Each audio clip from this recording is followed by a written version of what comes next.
Isang mapagpalang linggo po sa inyong lahat. Samahan po ako ninyo pagnilayan ng salita ng Diyos at simulan po natin ito sa ngalan ng Ama at Anak at Espiritu Santo.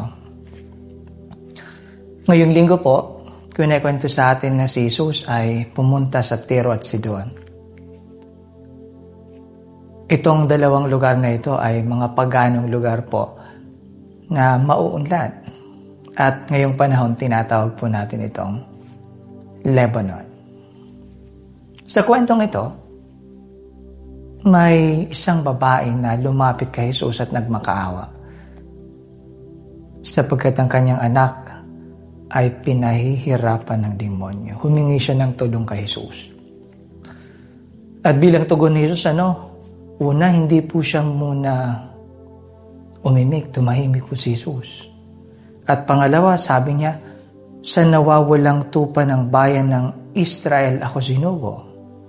At pangatlo, sabi niya, hindi tama na kunin ang tinapay sa mga bata at itapon ito sa mga tuta.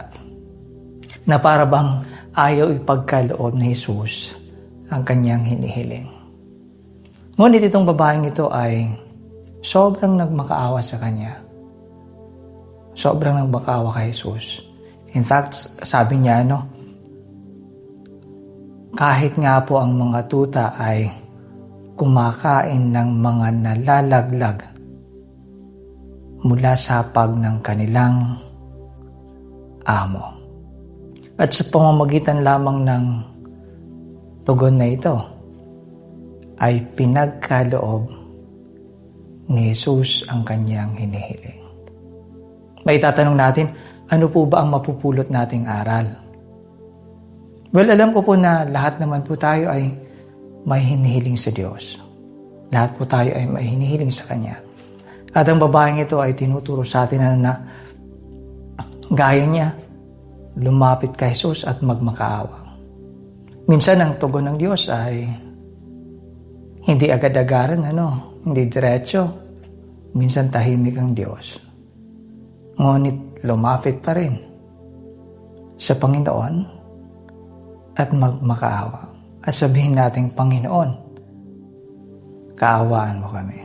Kaya mga kapatid, tayo, ano man ang mga hinihiling natin sa Diyos, always believe na ipagkakaloob niya.